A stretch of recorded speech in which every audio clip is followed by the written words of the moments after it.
Jangan memiliki dalih atau alasan-alasan apapun untuk menghalalkan engkau untuk melanggar firman Tuhan. Jangan. Tuhan murka akan hal itu. Ya, Tuhan tidak berkenan akan hal itu. Kalau Tuhan sudah memberikan kita pengetahuan dan pengertian, maka kita harus melakukannya. Karena kita tidak boleh dengan sengaja berbuat dosa lagi setelah kita memperoleh Mana Sorgawi. Tetapi barang siapa menuruti firman-Nya, di dalam orang itu sungguh sudah sempurna kasih Elohim. Keren ini ayatnya. Sekali lagi, tetapi barang siapa menuruti firman-Nya, di dalam orang itu sungguh sudah sempurna kasih Elohim. Dengan itulah kita ketahui bahwa kita ada di dalam Dia. Haleluya. Jadi sekali lagi, kalau kita tidak menuruti firman Tuhan, berarti kasih Tuhan itu tidak sempurna dalam hidup kita. Kasih Tuhan itu belum sempurna di dalam hidup saudara-saudara, terima, ya. Kalau saudara tidak melakukan perintah Tuhan itu, kasih Tuhan itu belum sempurna dalam hidup saudara. Karena apa? Kalau kasih Tuhan itu sudah melimpah dalam hidup saudara, maka tidak akan sulit bagi saudara untuk melakukan apa yang Tuhan perintahkan. Sebab perintah itu tidaklah berat, itu ada firman Tuhan, ya. Sebab perintah itu tidaklah berat, namun manusialah yang memberatkan diri untuk melakukannya, ya. Bukan sulit sebenarnya. Apakah sulit menjauhkan diri dari darah? Apakah sulit menjauhkan diri dari binatang haram? Apakah sulit untuk tidak berdusta? Apakah sulit untuk tidak mencuri? Apakah sulit untuk tidak membunuh? Tidak. Semua itu tidak berat. Semuanya itu tidaklah sulit. Tetapi kitalah yang menyulitkan hati kita untuk melakukan perintah-perintah itu. Hanya karena apa? Kedagingan. Ya. Jadi segala perintah itu harus sempurna dalam hidup kita. Jangan yang satu kita lakukan, yang lain kita abaikan. Di hadapan Tuhan itu kita seorang yang munafik, ya. Coba kita buka Matius 23 ayat 23. Kita mengalir saja, ya. Matius 23 ayat 23. Nah, ini kita lihat perintah-perintah itu, ya.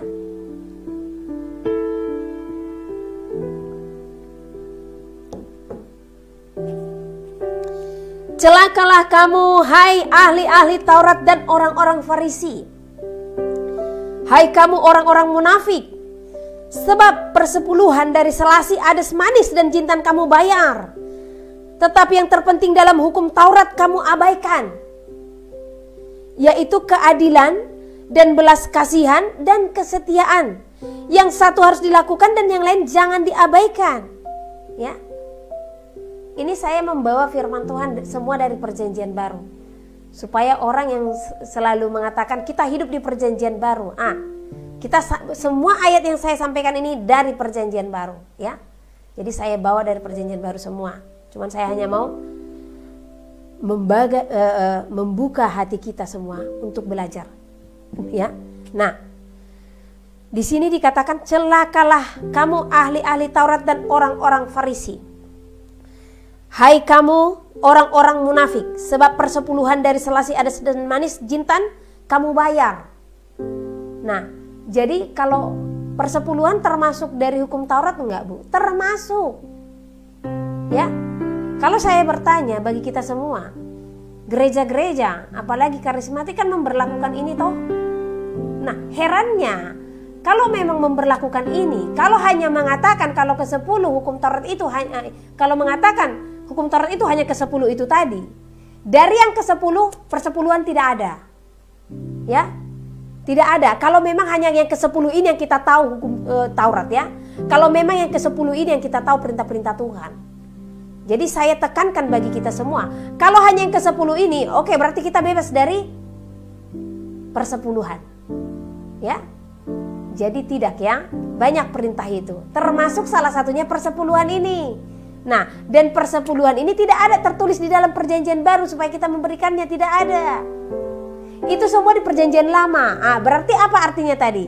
Perjanjian lama menjelaskan apa yang harus kita perbuat, perjanjian baru untuk meneguhkan kita untuk tetap melakukan apa yang telah Tuhan perintahkan dalam perjanjian lama, termasuklah persepuluhan ini, ya.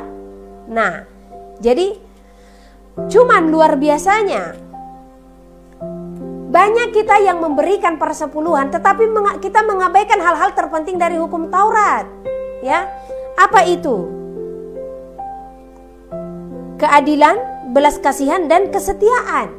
Ini dulu yang terpenting dalam hidup kita. Ya, bukan persepuluhan saudara yang terpenting, tetapi yang satu harus dilakukan, yang lain jangan diabaikan. Nah, artinya di sana, kalau saudara memang seorang yang taat akan persepuluhan, maka hal-hal terpenting ada yang terlebih dahulu harus mengerjakan, yaitu apa? Keadilan. Apa itu keadilan? Jadilah hidupmu itu seorang yang adil, ya. Lakukan apa yang berkenan di hadapan Tuhan. Di saat engkau adil, engkau akan mengetahui di dalam ketidakadilan ada hukum, ya. Nah, belas kasihan. Di sini Tuhan mengajarkan tentang Tuhan mau kita untuk menyatakan hukum kasih, yaitu kasih kepada sesama manusia, Tuhan, dan kasih kepada sesama manusia, ya. Nah, jadi ini harus sejalan. Ini dulu yang harus kita kerjakan. Karena ini pembentukan karakter kita. Karena tanpa ini karakter kita tidak terbentuk sehingga kita tidak bisa taat dengan hal-hal terkecil. Persepuluhan itu hal terkecil kok, ya. Nah, karakter ini dulu yang harus dibentuk yang terlebih dahulu. Kemudian apa? Kesetiaan. Kesetiaan itu berbicara apa? Kesetiaan berbicara ketaatan. Di dalam ketaatan kita, di dalam kesetiaan kita akan Kristus, maka kita akan taat untuk melakukan apa yang Tuhan perintahkan. Nah, ini dulu yang kita kerjakan. Di saat kita mengerjakan ini semua, yaitu keadilan, belas kasihan, dan kesetiaan, maka sempurnalah kasih itu diam di dalam kita, dan karakter kita akan benar-benar terbentuk. Sebab kasih kepada Tuhan sudah penuh. Nah, di saat memang kasih Tuhan sudah berlimpah dalam hidup kita dengan kita melakukan perintah-perintahnya, maka bukan hal yang sulit bagi kita untuk melakukan apa yang berkenan di hadapan Tuhan. Tidak sulit saudara untuk taat persepuluhan. Tidak sulit saudara untuk taat untuk tidak memakan binatang-binatang haram.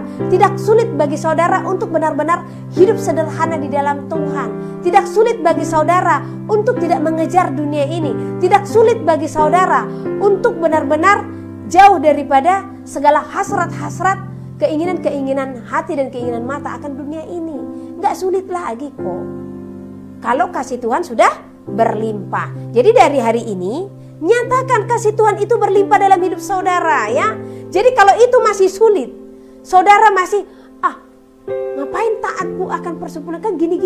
Kalau kita masih berpikiran seperti itu, kasih Tuhan itu belum berlimpah. Karena jangan memiliki dalih atau alasan-alasan apapun untuk menghalalkan engkau untuk melanggar firman Tuhan. Jangan.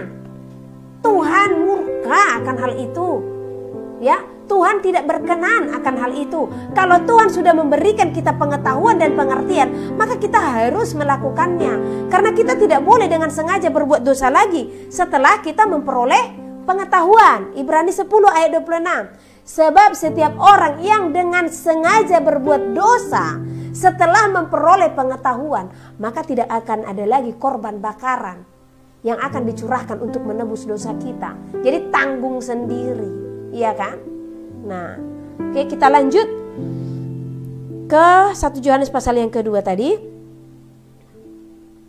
Jadi kalau kasih Tuhan sudah sempurna dalam hidup kita, dengan itulah kita ketahui bahwa kita ada di dalam Dia, ya. Barang siapa mengatakan bahwa ia ada di dalam Dia, jadi kalau barang siapa mengatakan bahwa dirinya ada di dalam Kristus, ia wajib. Nah, ini satu kata ini ya, wajib. Di dalam kata wajib tidak ada pelanggaran, ya. Ia wajib hidup sama seperti Kristus telah hidup. Jadi perhatikan, selidiki, ya. Waktu Kristus hidup, bagaimana dia? apa yang dia lakukan, apa yang dia perbuat. Jadi jangan kita sembarangan. Nah, waktu dia ada di dalam dunia, dia taat. Itu adalah ayat yang keren ya. Nah, kita akan dapati nanti di ayat yang berikutnya. Jadi sekali lagi, barang siapa mengatakan bahwa ia ada di dalam dia, ia wajib hidup sama seperti Kristus telah hidup. Kristus hidup tidak ada dosa. Kristus hidup tidak ada pelanggaran. Kristus hidup penuh dengan ketaatan. Dia taat katanya. Nah, Kristus taat akan apa? Kita harus perhatikan, tetap kembali dia taat akan segala perintah-perintah yang Tuhan katakan. Karena dia datang sebagai anak manusia, sebagai anak sulung, sebagai teladan bagi kita. Apa yang dia kerjakan harus kita lakukan. Apa yang dia lakukan harus kita perbuat ya. Nah, oke, kita lanjut ke 1 Yohanes pasal yang ketiga. Nah, kita baca pasal yang kedua tadi ya, ayat ke-29. Jikalau kamu tahu bahwa ia adalah benar, kamu harus tahu juga bahwa setiap orang yang berbuat kebenaran lahir daripadanya. Ya, jadi kalau saat ini engkau mengetahui hidupmu benar, ya, nah maka ketahuilah engkau lahir daripada Elohim. Ya, engkau lahir daripada Elohim. Emang ada yang lahir daripada iblis, Bu? Nah, ada anak-anak iblis. Yaitu siapa? Mereka yang melakukan apa yang jahat di mata Tuhan. Karena mereka lah yang memberikan diri mereka. Iblis menjadi bapaknya. Ya, bukan Tuhan tidak mengasihi. Tuhan mengasihi setiap manusia. Karena kasih karunia Tuhan berikan, kesempatan Tuhan berikan, bukan hanya kepada orang-orang yang mengenal Kristus. Kesempatan itu Tuhan berikan kepada setiap orang, bahkan yang tidak mengenal Kristus sama sekali. Jadi sekali lagi saya sampaikan di sini, kasih karunia itu adalah kesempatan yang Tuhan telah bukakan dan Tuhan telah berikan bagi kita, supaya kita layak untuk masuk ke kerajaan sorga. Namun di dalam kesempatan itu, bukan berarti hukum-hukum Tuhan dibatalkan. Tetapi di dalam kesempatan itu sama ibaratnya dengan kesempatan yang diberikan kepada seorang perempuan sundal. Waktu dia diketahui dengan sundalnya, maka orang-orang hendak menghukum dia, ya kan? Nah, tetapi apa? Tuhan datang menghampirinya. Dan di saat itu Tuhan mengucapkan satu kalimat. Berdirilah dan jangan berbuat dosa lagi. Jadi ada kesempatan yang Tuhan berikan kepada dia untuk dia hidup. Secara khusus saya pernah bertanya kepada Tuhan, apa yang Tuhan tuliskan waktu dia menulis di tanah? Berapa kali ya? 2 kali apa 3 kali itu? Dia tulis 2 kali ya. Dia menulis di tanah. Saya pernah tanya Tuhan, Tuhan, apa sih yang Tuhan tuliskan di tanah itu? Karena saya penasaran ya, karena kita sudah mendengar suara Tuhan. Yang dia tuliskan, hanya dialah hakim. Karena saat itu orang-orang hendak menghakimi dia. Ya. Hanya dia yang menentukan setiap manusia itu. Ya. Kita harus menyelidiki setiap hidup kita. Apakah kita sudah pantas menjadi hakim bagi sesama kita? Jangan selumbar di mata orang lain, balok di mata kita, kita tidak perhatikan, ya. Karena seringkali orang ya hanya melihat kelemahan-kelemahan, hanya mencari-cari celah, hanya mencari-cari kesalahan. Hal inilah yang dicekal oleh Tuhan daripada orang Farisi dan ahli Taurat. Waktu kejadian di Matius 7 ayat 7. Markus ya, Markus 7 ayat 7, tentang yang dikatakan engkau mengabaikan perintah Tuhan karena perintah adat istiadat nenek moyang. Nah, ini berbicara apa? Ini bukan berbicara adat istiadat seperti di tanah Batak, bukan, ya. Nah, ini berbicara tentang kebiasaan, karena sesungguhnya adat istiadat itu adalah kebiasaan atau tata cara atau pola hidup. Ada perbedaan dengan budaya. Budaya itu ada untuk kebersamaan, ya. Nah, jadi kalau sebenarnya ada acara-acara itu kebudayaan itu, ya. Kalau adat istiadat itu yang Tuhan sampaikan nih ya, adat istiadat itu adalah tata cara peraturan-peraturan kita untuk hidup, pola hidup kita. Nah, saat itu murid-murid Tuhan Yesus hendak makan, sedang makan. Tetapi mereka makan tidak cuci tangan. Nah, saya mau bertanya kepada saudara, apakah Tuhan membenarkan hal itu kepada murid-muridnya? Sebenarnya tidak. Terbukti apa? Sampai sekarang kita makan tetap pakai cuci tangan, ya kan? Nah, namun yang Tuhan lihat adalah hati orang Farisi yang hanya mencari-cari kesalahan, ya. Itu saja. Oleh karena itu sebagai manusia, janganlah kita mencari-cari kesalahan. Kalau menurutmu seseorang itu salah, kasih itu tegur nyata, tegur secara nyata. Jangan di luar sana, tahu nggak si ini begini. Nah, ada nanti yang digunjingkan di sosial media, ikut menggunjingkan kembali. Saya katakan stop dengan mulut pencibir, stop dengan pengejek-pengejek. Sebab apa? Di akhir zaman akan timbul pengejek-pengejek. Jangan jadikan diri saudara untuk terlibat di dalamnya, ya. Nah, jadi namun berikanlah hidupmu untuk mengasihi. Kalau memang saudara melihat bajunya jelek, compang-camping, tidak layak, tegur dia. Kalau saudara melihat seseorang itu benar-benar memang tidak ada keteraturan dalam hidupnya, tegur dia dengan kasih, ya kan? Nah, jangan lihatlah si Adu itu. Dia itu begini, dan itu sesat, sampaikan ke yang lain. Kalau memang ada kesesatannya, tegur, bawa dia kepada Tuhan. Karena Tuhan datang kepada orang berdosa, ya. Tuhan datang bukan kepada orang benar, karena orang benar ini akan membawa jalannya kepada kemuliaan, ya. Nah, tetapi dia datang kepada orang berdosa karena orang berdosa ini tidak tahu bagaimana mereka untuk datang kepada Kristus, ya, kecuali mereka yang mengeraskan hati, ya. Nah, jadi Tuhan itu datang kepada orang berdosa. Tuhan datang kepada orang-orang terhilang dan orang-orang tersesat. Oleh karena itu praktekkanlah kasih itu, ya, untuk mengasihi sesama. Jangan mencari-cari celah, jangan mencari-cari kesalahan, ya. Tadi kita ngomongnya ke sana, lupa saya dari mana itu tadi, kenapa bisa sampai ke sana. Oke? Nah, tapi yang jelas tadi jikalau kita tahu bahwa ia adalah benar, maka kamu harus tahu juga bahwa setiap orang yang berbuat kebenaran lahir daripadanya, ya. Setiap orang yang berbuat kebenaran adalah lahir daripada Kristus. Oke. Pasal yang ketiga, lihatlah betapa besarnya kasih yang dikaruniakan Bapa kepada kita, sehingga kita disebut anak-anak Elohim. Kita disebut sebagai anak. Ada keistimewaan antara manusia dengan malaikat. Sementara kita manusia sangat bangga, ya, ada malaikat seperti itu, ya. Nah, jadi ada malaikat enggak sebenarnya? Ada. Dan saya mengakui keberadaan malaikat karena saya pernah diberkati oleh mereka. Banyak pertemuan-pertemuan secara mimpi, secara penglihatan saya melihat mereka dengan wajah mereka, ya, tinggi mereka memang luar biasa, ya. Nah, ada keistimewaan antara manusia dengan malaikat. Manusia disebut sebagai anak, malaikat tidak.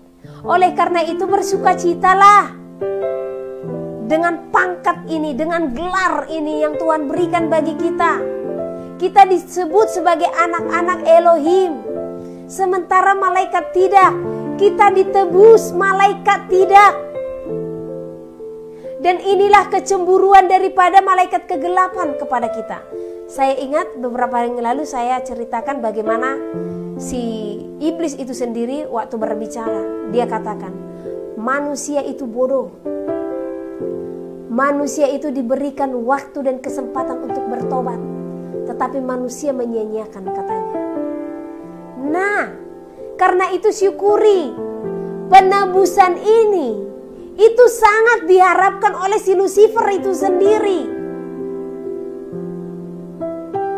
Dia tidak memiliki kesempatan sekalipun. Engkau dan saya Tuhan berikan kesempatan bahkan berulang-ulang kali. Namun jangan sesat, Tuhan juga tidak menginginkan dirinya untuk dipermainkan. Jadi jangan sekarang berdosa, besok datang memohon ampun sama Tuhan. Oh, jangan sesat saudara. Tuhan juga Tuhan yang adil, ya. Jangan hanya hidup di dalam kasih karunia ini yang hanya dengan pemahaman yang salah. Oh, di dalam kasih karunia, nah, kita tidak usah bersusah-susah lagi. Kesempatan yang Tuhan berikan itu, di sana kita harus kerjakan, ya. Oh, kembali lagi ke yang tadi ya. Kita harus mengerjakan kesempatan itu. Sudah dibeli tiket, sudah dikasih tiket, sudah dikasih kesempatan. Oleh karena itu kerjakanlah supaya kita masuk. Berjuang untuk kesempatan ini. Bukan berarti di dalam kesempatan, di dalam kasih karunia, saudara menjadi merajalela untuk melakukan apa yang salah di hadapan Tuhan. Sudahlah, kan nanti diampuni Tuhan. Kan nanti Tuhan berdaulat. Berdaulat ya Tuhan ya. Sedikit aja aku bohongnya. Oh, enak sekali hidup saudara. Ya, ini saya gerak menyampaikan. Ya. Jangan sembarangan mengatakan kata berdaulat. Jangan sembarangan mengatakan perkataan-perkataan oh Tuhan mengerti kok gitu. Hati-hati ya. Ini sebenarnya sangat mendukakan hati Tuhan, bahkan membuat dia geram ya. Dosa tetap dosa, sekecil apapun tetap dosa. Mungkin di dunia ini saudara melihat hukum itu. Jikalau saudara mencuri 5.000 dan 5 miliar, ini ada perbedaan yang sangat besar. Di mana 5.000 oke lah, udah suruhlah dia pulang. Nah, tapi dosa mencuri 5 miliar harus dihukum ya dengan proses pengadilan. Tetapi saudara harus mengingat, di dalam Tuhan mencuri 5.000, mencuri 5 miliar tetap ada di meja penghakiman. Ya, jadi hati-hati. Mau dosa kecil saudara katakan sama saja dengan dosa. Kalau memang harus berdosa, bagus besar aja sekalian, selesai, game over, ya. Dingin sekalian, panas ya. Jangan suam-suam kuku. Ya. Karena anak-anak Elohim tidak akan berbuat dosa lagi, ya.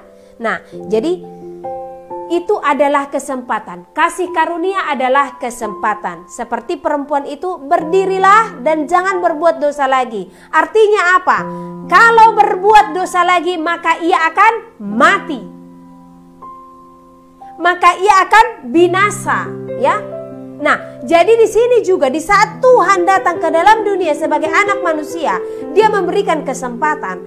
Kesempatan itu dikatakan untuk apa? Oke, kamu sudah kubebaskan ya. Dosa-dosamu itu sudah kuhapuskan. Tetapi bangkitlah, berdirilah dan jangan berbuat dosa lagi. Jadi di dalam kasih karunia, di dalam pengetahuan akan keselamatan, kita tidak bisa berbuat dosa lagi, ya. Jangan sesat, Tuhan tidak mau dipermainkan. Oke, kita lanjut. Kita tadi disebut sebagai anak-anak Elohim, dan memang kita anak-anak Elohim. Karena itu dunia tidak mengenal kita.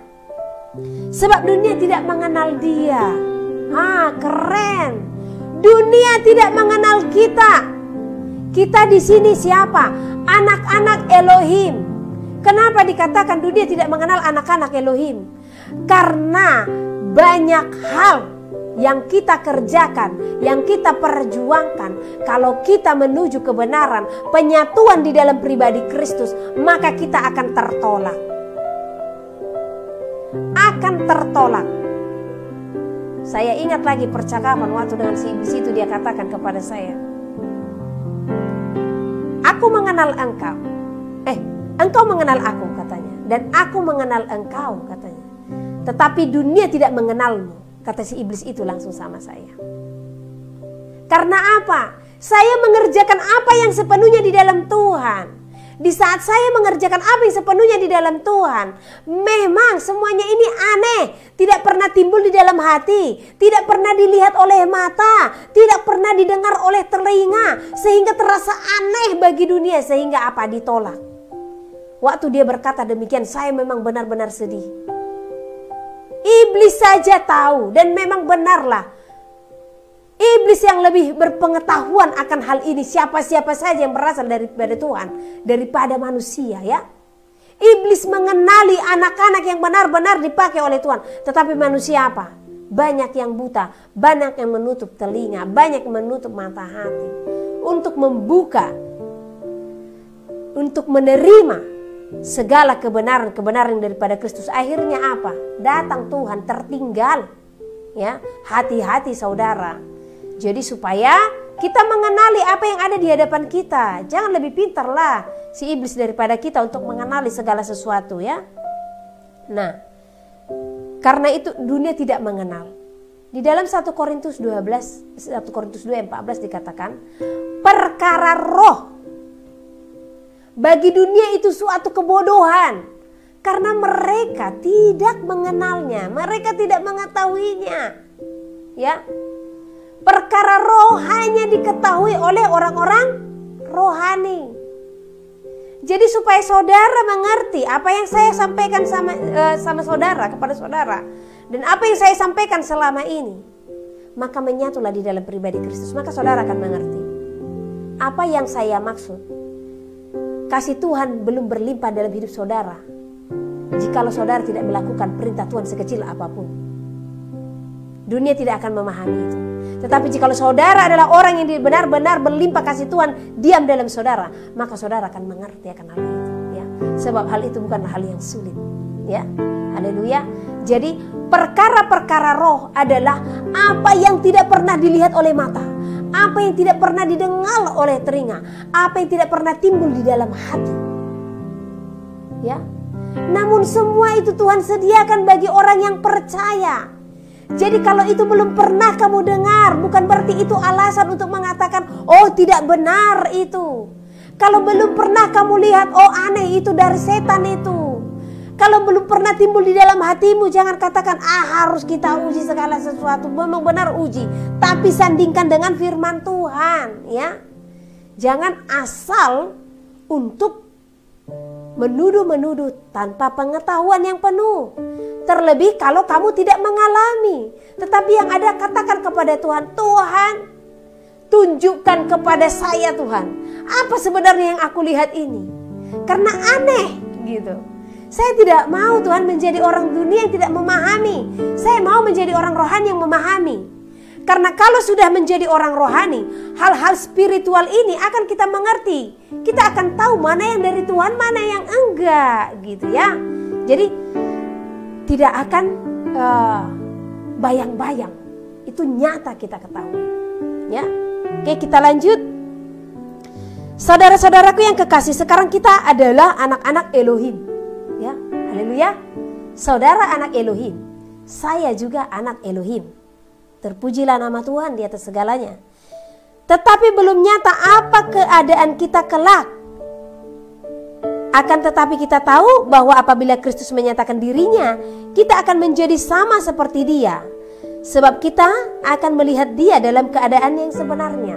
Nah, artinya di situ tubuh apa kita nanti, seperti apa kita nanti di saat kedatangan Tuhan. Kita tidak tahu bagaimana kita nanti keadaan kita. Tetapi yang kita tahu, di saat kedatangannya kita telah bersiap-siap. Di saat Dia datang, kita tidak malu lagi. Kita telah percaya kalau kita akan ikut bersama-sama Dia di dalam kemuliaannya. Jadi persiapkan hidup saudara dan saya untuk menyongsong kedatangan Tuhan ya. Harus benar-benar. Saat ini yang harus saudara persiapkan di dalam hidup saudara selama ada di dalam dunia. Persiapan menyongsong kedatangan Tuhan ya. Jangan di saat mau ujian, mau interview, mau acara pesta, persiapan kita luar biasa. Karena itu berbicara hal yang sementara, tapi persiapkan segala sesuatunya untuk kedatangan Tuhan ya, untuk waktunya Tuhan, untuk hari Tuhan. Karena di sanalah masa depan kita yang sesungguhnya. Di sanalah hidup kita yang sesungguhnya. Apa yang kita lihat inilah yang sesungguhnya tidak nyata. Apa yang tidak kita lihat itulah sesungguhnya yang akan menjadi nyata. yang akan menjadi kekal sampai selama-lamanya. Oleh karena itu, bersukacitalah engkau, berbahagialah engkau yang percaya walau tidak melihat. Ya. Haleluya, kita lanjut. Haleluya. Setiap orang yang menaruh pengharapan itu kepadanya menyucikan diri sama seperti Dia yang adalah suci. Jadi kalau pengharapanmu untuk ikut di dalam kemuliaannya, maka kita haruslah hidup suci. Kita harus menyucikan hidup kita.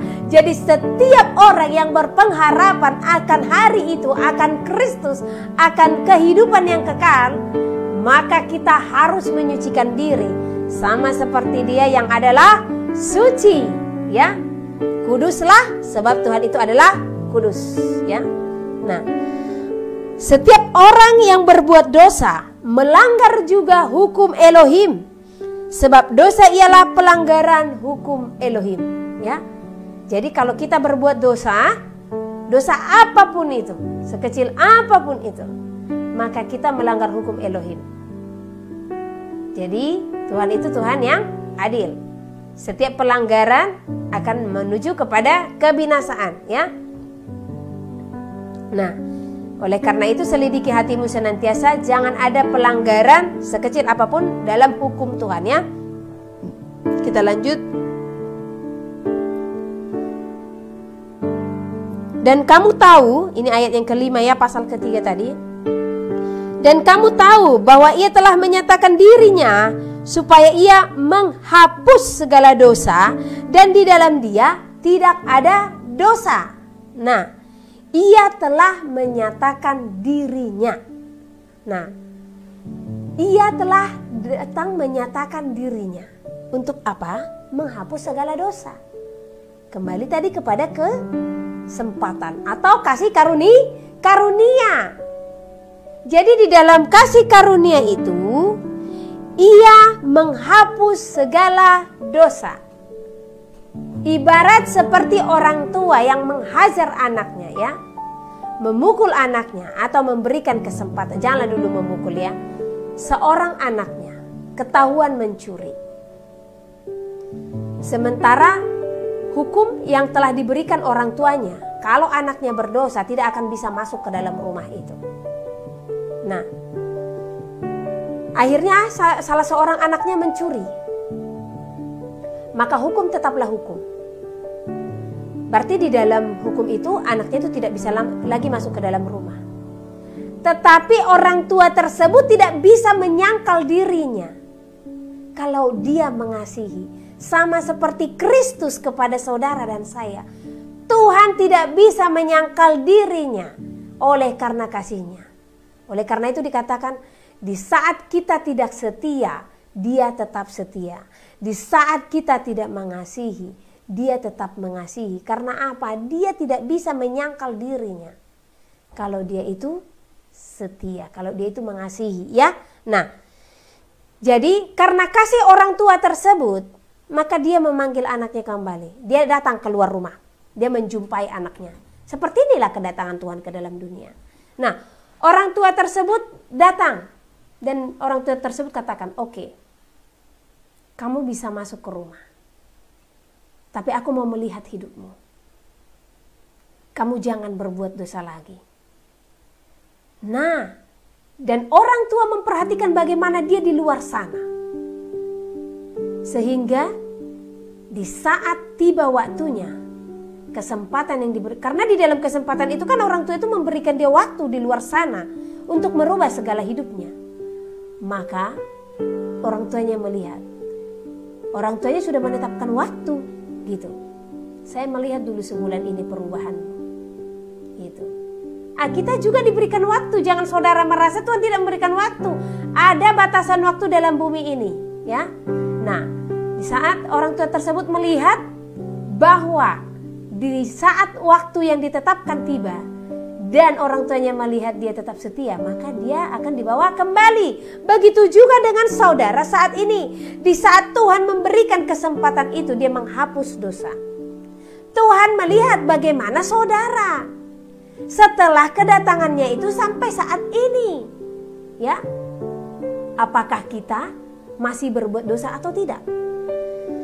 Nah, kalau masih berbuat dosa, seandainya anak tersebut masih berbuat dosa, dia tetap di luar sana, dia tetap dalam kebinasaan, ya. Begitu juga dengan kita. Di saat kita berbuat dosa, maka kita tetap dalam kebinasaan. Jadi di saat kesempatan itu Tuhan berikan, sampai waktunya, yaitu sampai semuanya sebelum semuanya terjadi, kata Tuhan. Sebelum semua terjadi, maka kita harus benar-benar melakukan apa yang menjadi kehendak Tuhan. Jadi cari perkenanan Kristus dengan apa? Melakukan kehendak Tuhan, ya. Nah, jadi di dalam kesempatan itu kita harus melakukan, jangan berbuat dosa lagi. Nah, supaya ia menghapus dosa dan di dalam dia tidak ada dosa. Ayat yang ke-6, karena itu setiap orang yang tetap berada di dalam dia tidak berbuat dosa lagi. Di saat kita menerima Yesus sebagai Tuhan dan Juru Selamat dan menerima penebusan dosa yang telah diberikan, maka kita telah menyatu di dalam Kristus, maka kita tidak bisa berbuat dosa lagi, ya. Ini harus kita pegang, saudara. Kita tidak bisa berbuat dosa lagi. Setiap orang yang berbuat dosa, tetap berbuat dosa, tidak melihat dan tidak mengenal Dia. Jadi kalau masih ada dosa dalam diri saudara dan saya, berarti kita tidak akan melihat Tuhan. Dan itu tandanya kita tidak mengenal Tuhan. Karena kalau kita tidak mengenal Tuhan, kita tahu Dia Tuhan yang adil itu. Kita tahu Dia Tuhan yang kasih dan adil. Tuhan yang kasih, Tuhan yang menyatakan diri, memberikan pengampunan. Tetapi Tuhan yang adil, Tuhan yang menyatakan segala hukum di dalam setiap pelanggaran. So, hati-hati dalam segala perbuatan saudara. Anak-anakku, janganlah membiarkan seorang pun menyesatkan kamu.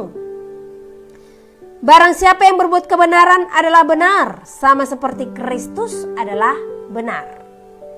Jadi kalau contohnya kamu melakukan apa yang Tuhan perintahkan, ya, dan banyak orang katakan, oh jangan lakukan, kan itu telah seperti ini, kan seperti ini hukumnya sekarang, kenapa kamu harus melakukan itu?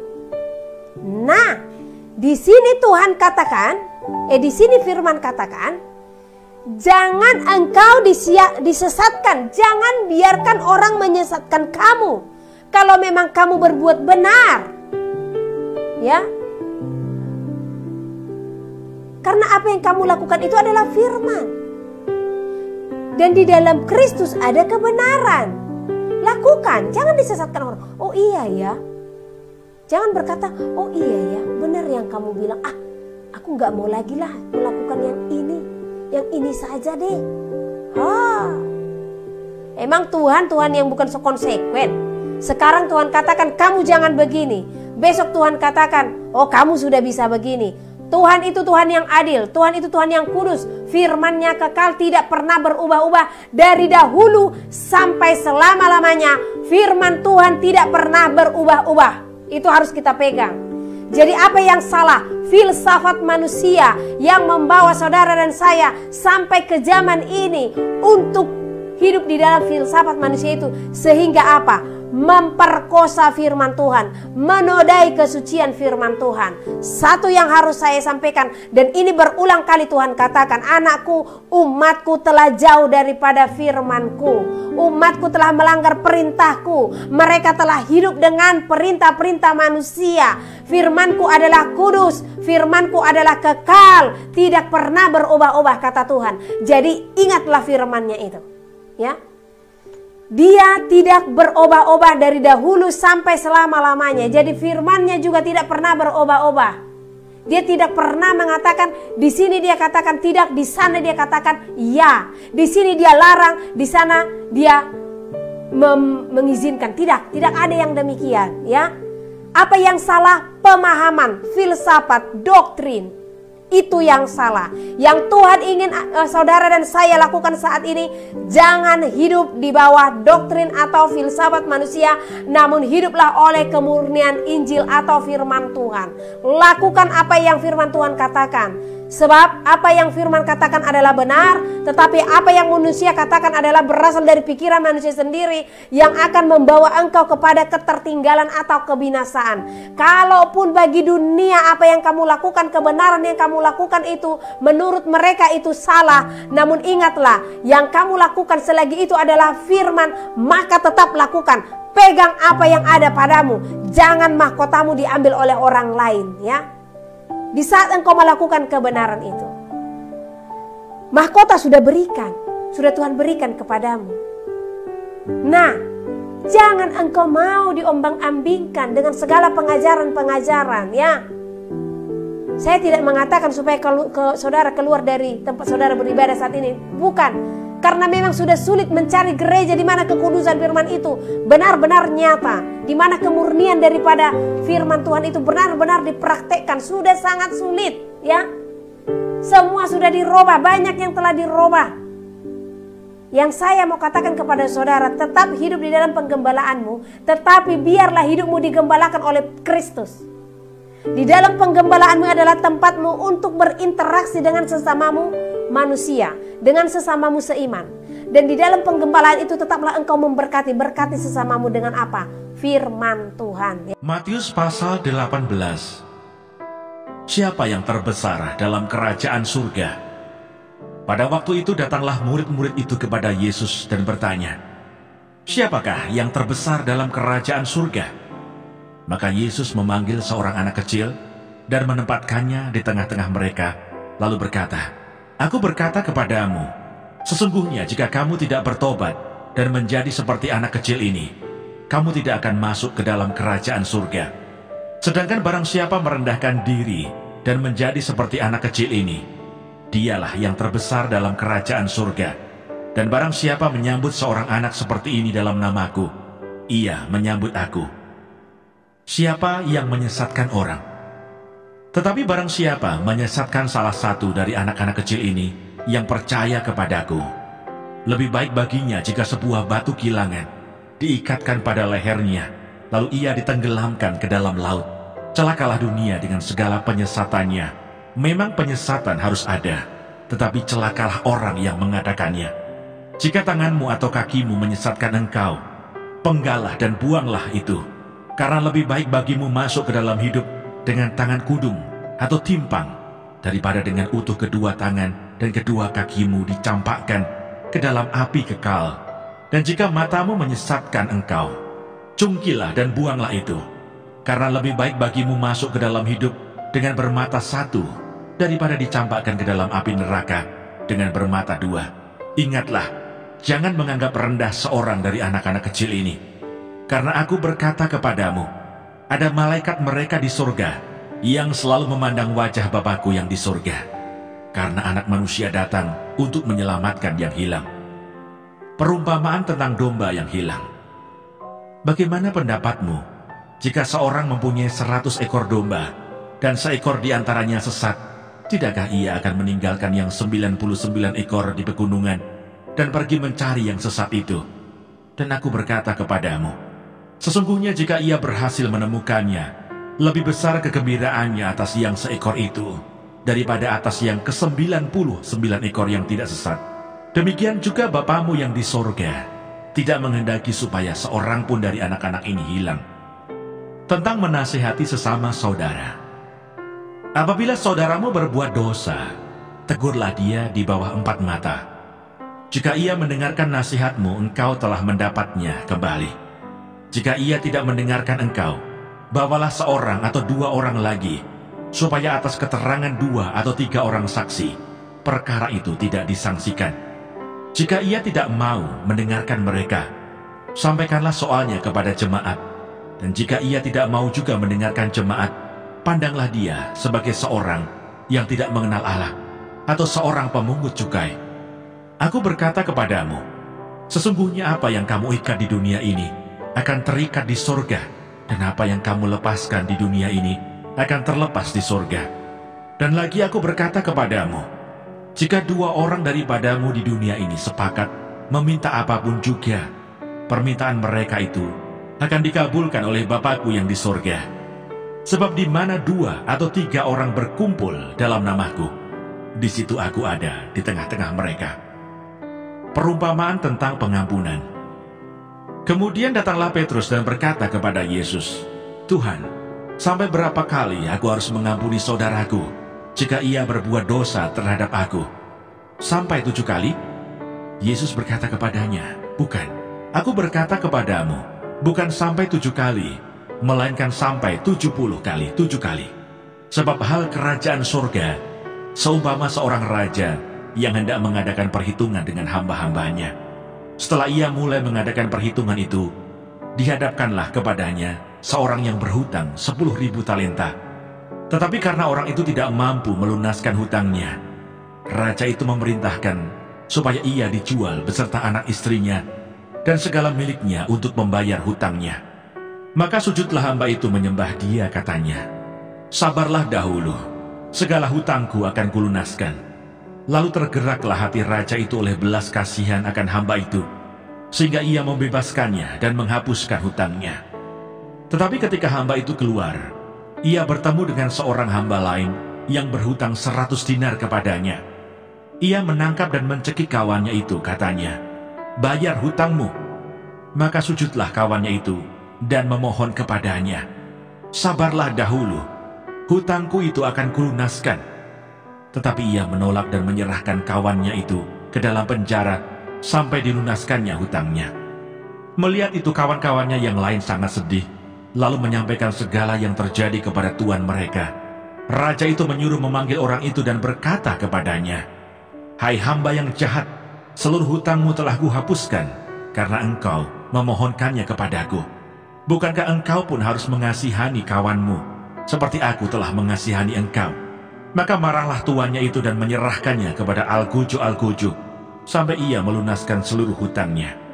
Maka Bapa-Ku yang di sorga akan berbuat demikian juga terhadap kamu, apabila kamu masing-masing tidak mengampuni saudaramu dengan segenap hatimu. Matius pasal 19. Perceraian.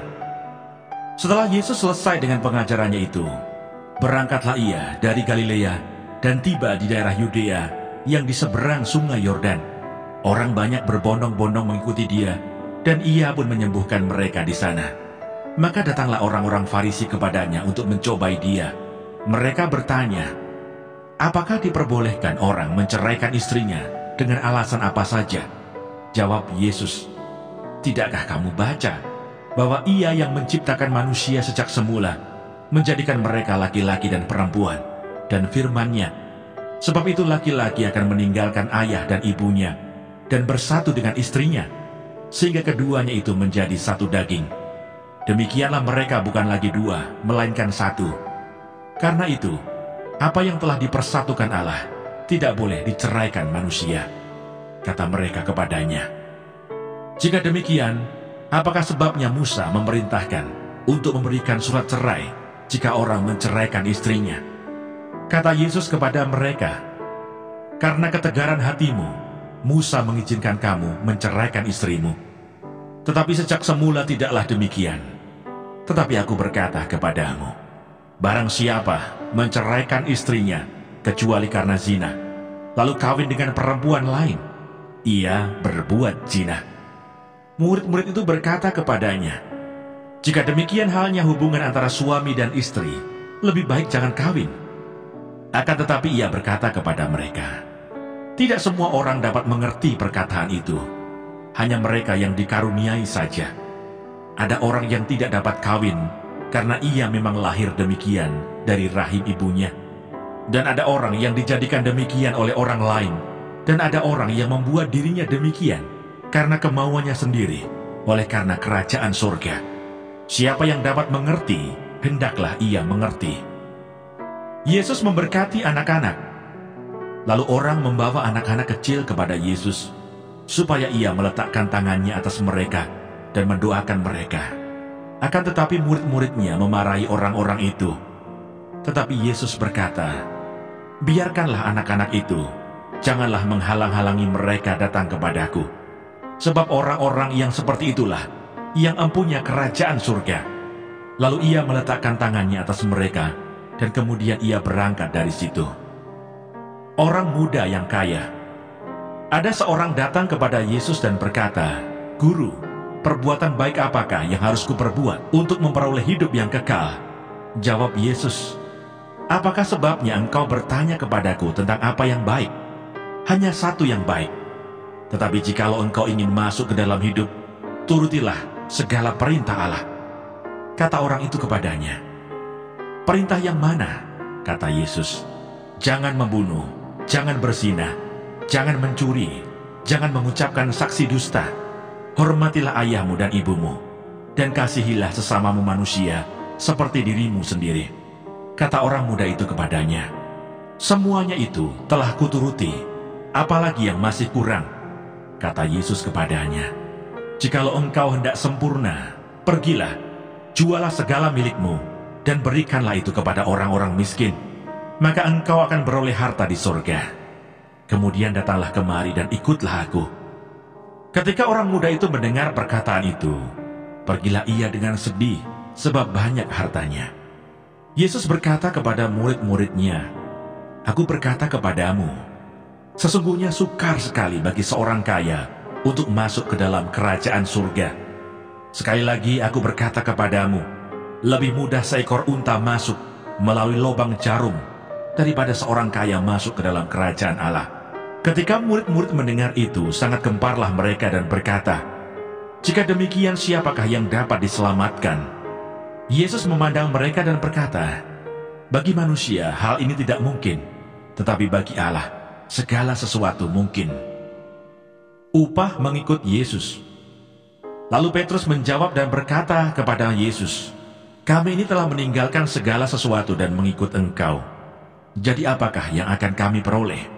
Kata Yesus kepada mereka, "Aku berkata kepadamu, sesungguhnya pada waktu penciptaan kembali, apabila Anak Manusia bersemayam di tahta kemuliaannya, kamu yang telah mengikut aku akan duduk juga di atas 12 tahta untuk menghakimi ke-12 suku Israel. Dan setiap orang yang karena namaku meninggalkan rumahnya, saudaranya laki-laki atau saudaranya perempuan, bapak atau ibunya, anak-anak atau ladangnya, akan menerima kembali 100 kali lipat dan akan memperoleh hidup yang kekal. Tetapi banyak orang yang terdahulu akan menjadi yang terakhir, dan yang terakhir akan menjadi yang terdahulu." Mana Sorgawi.